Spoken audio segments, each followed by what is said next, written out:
Bonsoir. Ce soir, pour s'endormir, ou pour faire la sieste cet après-midi, je vais vous lire La tortue géante d'Horacio Quiroga.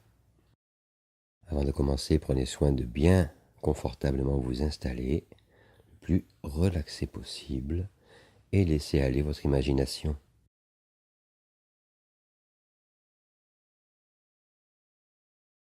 Il était une fois un homme qui vivait à Buenos Aires et qui était très heureux parce qu'il était en bonne santé et travailleur.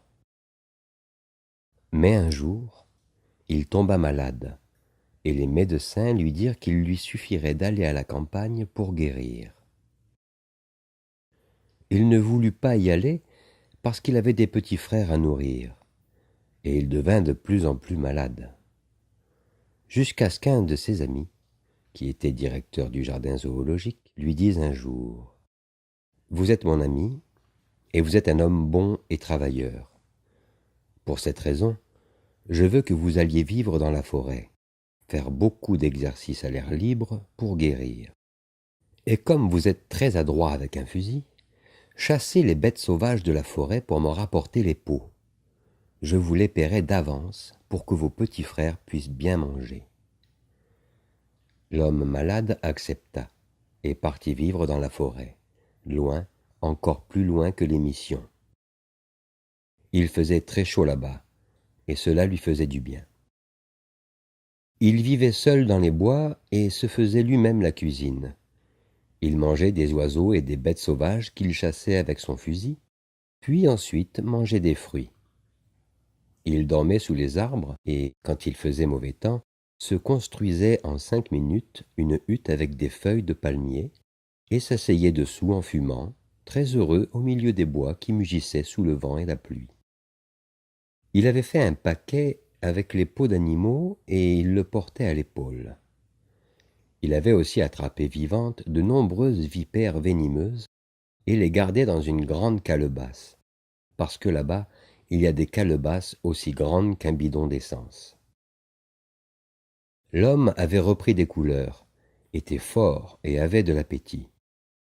Précisément un jour où il avait très faim, parce qu'il n'avait rien attrapé à la chasse depuis 2 jours, il vit au bord d'une lagune un énorme jaguar qui voulait manger une tortue. Il la tenait renversée de côté pour enfoncer une patte à l'intérieur et en sortir la chair avec les griffes. À la vue de l'homme, le jaguar poussa un rugissement terrible et se jeta d'un bond sur lui. Mais le chasseur, qui était très adroit, le visa entre les 2 yeux et lui brisa la tête. Ensuite, il en retira la peau qui était si grande qu'à elle seule elle aurait pu servir de tapis pour une chambre. Maintenant, se dit l'homme, je vais manger la tortue qui est une viande très riche. Mais quand il s'approcha de la tortue, il vit qu'elle était blessée, qu'elle avait la tête presque détachée du cou, à peine accrochée par 2 ou 3 lambeaux de chair. Malgré la faim qu'il ressentait, l'homme eut pitié de la pauvre tortue. Il la tracta jusqu'à sa hutte avec une corde et lui enveloppa la tête dans des bandes de tissu qu'il avait tirées de sa chemise, parce qu'il n'avait qu'une seule chemise et pas de chiffon. Il l'avait amenée en la traînant, parce que la tortue était immense, aussi haute qu'une chaise et aussi lourde qu'un homme. La tortue resta appuyée dans un coin et y passa des jours et des jours sans bouger. L'homme la soignait quotidiennement, puis lui donnait de petites tapes de la main sur le dos. Finalement, la tortue guérit. Mais ce fut alors l'homme qui tomba malade. Il avait de la fièvre et tout son corps lui faisait mal. Ensuite, il ne put plus se lever. La fièvre augmentait toujours et sa gorge le brûlait tant il avait soif. L'homme comprit alors qu'il était gravement malade et parla à haute voix, bien qu'il fût seul, parce qu'il avait beaucoup de fièvre. « Je vais mourir, dit l'homme. Je suis seul, je ne peux plus me lever, et je n'ai personne pour me donner ne serait-ce que de l'eau. Je vais mourir ici de faim et de soif. » Peu de temps après, la fièvre augmenta encore et il perdit connaissance. Mais la tortue l'avait entendu, et elle avait compris ce que le chasseur avait dit. Elle pensa alors, L'autre fois, l'homme ne m'a pas mangé, bien qu'il ait eu très faim, et il m'a soigné. Maintenant, c'est à moi de le soigner, lui. » Elle se rendit alors à la lagune, chercha une petite carapace de tortue, et après l'avoir bien nettoyée avec du sable et de la cendre, la remplit d'eau et donna à boire à l'homme qui était étendu sur sa couverture et mourait de soif. Puis, elle se mit immédiatement à chercher de délicieuses racines et de petites herbes tendres, qu'elle apporta à l'homme pour qu'il les mange. L'homme les mangeait sans se rendre compte de qui le nourrissait, parce que la fièvre le faisait délirer et qu'il ne reconnaissait personne. Tous les matins, la tortue parcourait la forêt à la recherche de racines toujours plus délicieuses pour les donner à l'homme, et regrettait de ne pouvoir monter aux arbres pour lui rapporter des fruits. Le chasseur mangea ainsi pendant des jours et des jours, sans savoir qui le nourrissait, jusqu'à ce qu'un jour il reprit connaissance. Regardant de tous côtés, il vit qu'il était seul, puisqu'il n'y avait là que lui et la tortue, et qu'elle était un animal. Il parla de nouveau à haute voix. « Je suis seul dans les bois, la fièvre va revenir, et je vais mourir ici, car les médicaments qui pourraient me guérir sont seulement à Buenos Aires. Mais je ne pourrai pas y aller, et je vais mourir ici. » Et comme il l'avait dit, la fièvre revint ce soir-là, plus forte qu'avant, et il perdit de nouveau connaissance.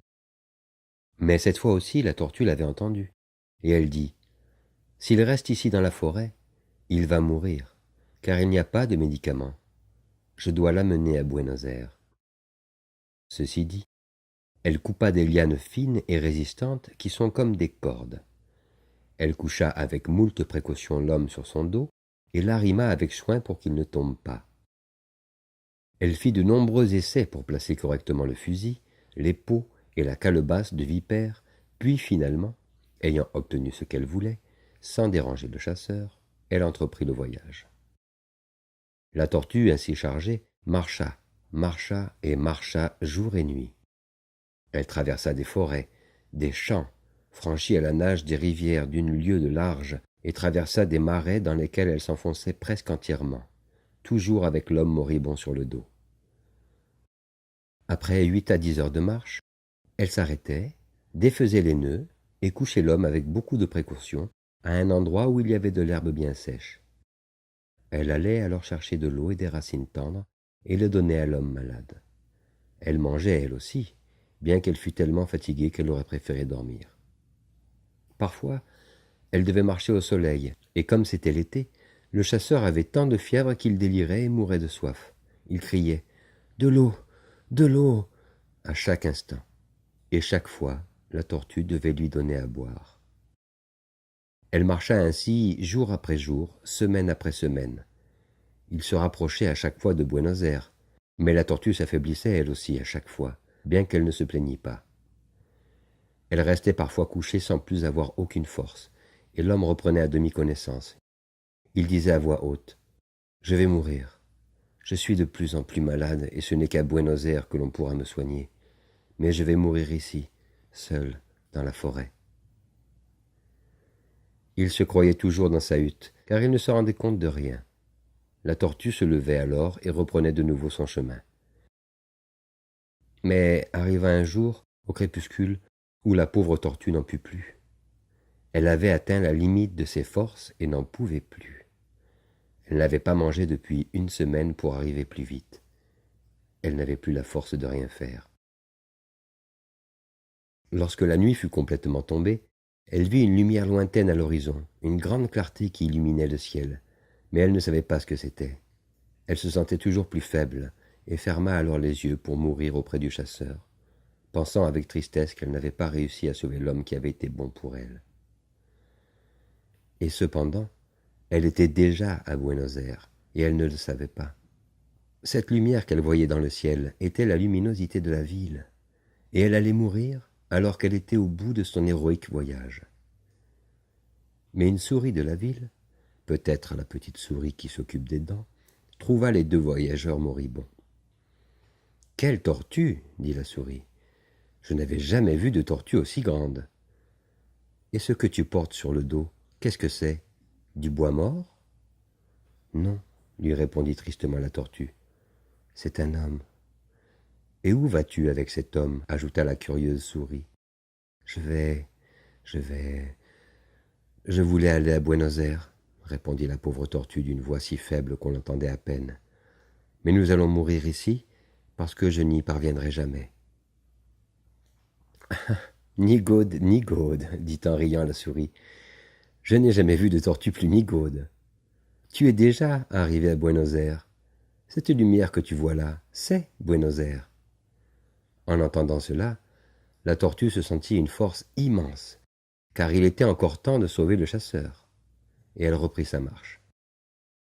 Et, alors que l'aube se levait encore, le directeur du jardin zoologique vit arriver une tortue toute crottée et extrêmement maigre qui portait sur son dos, attaché avec des lianes pour l'empêcher de tomber, un homme mourant.